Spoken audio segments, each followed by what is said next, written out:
Starting with an update from Rajasthan, internet services stood suspended in Rajasthan's Tonk till today, and heavy security has been deployed in various areas, keeping in mind the law and order situation amid Kawad Yatra.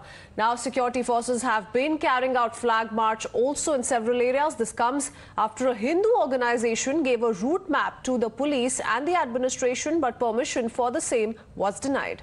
So the police officials have given an alternate route for the yatra as well, but the Hindu organization refused to take the route and cancelled the yatra completely.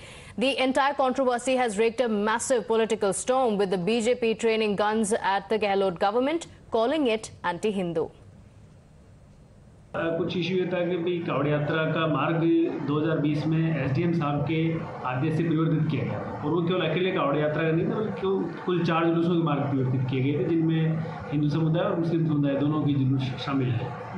इस बात को लेके कुछ लोग असहमत थे और हमारी तरफ से तैयारियाँ पूरी है, बट आज कावड़ यात्रा समिति ने श्रीमान एसडीएम साहब को एक लेटर सौंप के और ये कावड़ यात्रा का आयोजन निरस्त करने की उन्होंने अपनी तरफ से घोषणा की है।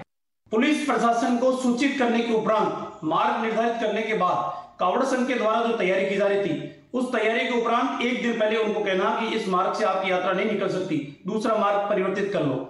अब कावड़ यात्रा आयोजन समिति ने उस यात्रा को निरस्त किया, लेकिन एक बात जरूर है कि राजस्थान की सरकार सिर्फ और सिर्फ समुदाय विशेष के लोगों के प्रति स्नेह रखने का काम करती है, बहुजन समाज का अपमान करने का काम करती है। ये तो आने वाला वक्त बताएगा कि जिस तरीके की कार्यशैली आप अपना रहे हो प्रदेश के अंदर, समाजों के अंदर द्वेषता पैदा करने का काम कर रहे हो, ये उचित नहीं है, ये हित नहीं है। समाज विशेष के लोगों की जमानत रात को 12 बजे करवाना, करौली का मुख्य आरोपी मतलूब अभी भी गायब होना, ये इस बात की उदाहरण है कि राजस्थान की सरकार एक वर्ग विशेष के प्रति शौक न रखती है।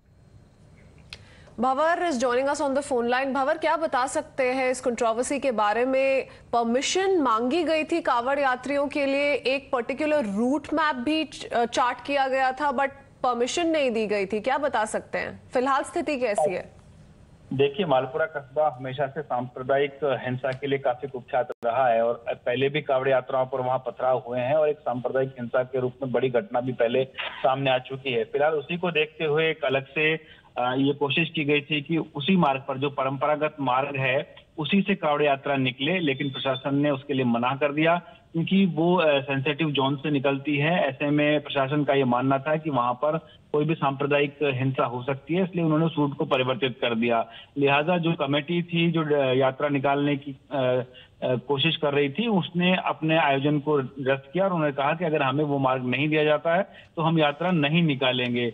उसके बाद से प्रशासन ने हालांकि उस रूट पर फ्लैग मार्च किया है जो प्रशासन ने तय किया था, लेकिन आयोजन की जो कमेटी है उसने इस बात से मना कर दिया कि वो वहां से यात्रा नहीं निकालेंगे। अब देखने वाली बात ये होगी कि आज जो यात्रा निकलेगी या नहीं निकलेगी, वो कहां से निकलेगी और नहीं निकलेगी तो क्यों नहीं निकलेगी, उसके क्या प्रभाव होंगे, वो तमाम चीजें देखने वाली बात है। Okay, all right. Bhavar, thank you for joining us with those details. So it's a sensitive situation there in Rajasthan, but this has also led to a lot of political controversy, with the BJP questioning why the route that the Hindu organization wanted to take was not allowed. We'll continue tracking developments on that front. For now, slipping into a short break here. Be right back.